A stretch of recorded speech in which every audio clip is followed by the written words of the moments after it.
കൊച്ചി മരടിലെ 2 ഹോട്ടലുകളിൽ പോലീസ് പരിശോധന. നഗരത്തിൽ ഗുണ്ടകളുടെ മീറ്റപ്പ് പാർട്ടി നടക്കുന്നെന്ന രഹസ്യ വിവരത്തെ തുടർന്നായിരുന്നു റെയ്ഡ്. 6 പേരെ പോലീസ് കസ്റ്റഡിയിലെടുത്തു. പോലീസിന് ലഭിച്ച രഹസ്യ വിവരത്തിന്റെ അടിസ്ഥാനത്തിലാണ് വൻ സംഘം 2 ഹോട്ടലുകളിൽ റെയ്ഡ് നടത്തിയത്.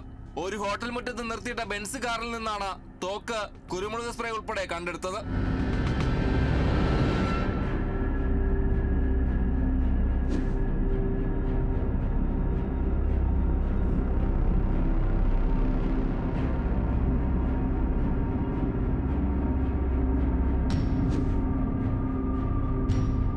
ഹോട്ടലിൽ ഒരു സിനിമാ കമ്പനിയുടെ പാർട്ടി നടന്നതായി പോലീസിന് വിവരം ലഭിച്ചിട്ടുണ്ട്. പഴുതടച്ച് നടത്തിയ പരിശോധനയിലാണ് 6 പേരെ മരട് പോലീസ് കസ്റ്റഡിയിലെടുത്തത്. ഇവർ തിരുവനന്തപുരം സ്വദേശികളാണ്. ഇവരിൽ ചിലർക്ക് ക്രിമിനൽ പശ്ചാത്തലമുള്ളതായും തിരിച്ചറിഞ്ഞിട്ടുണ്ട്.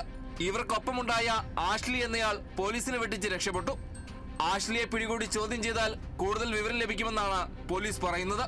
തിരുവനന്തപുരം കളിയിക്കാവിള സ്വദേശിയായ ആഷ്ലി എന്തിനെ കൊച്ചിയിലെത്തിയെന്നതടക്കം പരിശോധിക്കുമെന്ന് പോലീസ് വ്യക്തമാക്കി. ഗുണ്ടാ സംഘങ്ങളുടെ കൂടിച്ചേരൽ നടന്നിട്ടില്ലെന്നും സിനിമാ പ്രൊഡക്ഷൻ കമ്പനിയുടെ കൂട്ടായ്മയിൽ പങ്കെടുക്കാനാണ് തങ്ങൾ എത്തിയതെന്നുമാണ് കസ്റ്റഡിയിലായവർ പോലീസിനോട് പറഞ്ഞിരിക്കുന്നത്.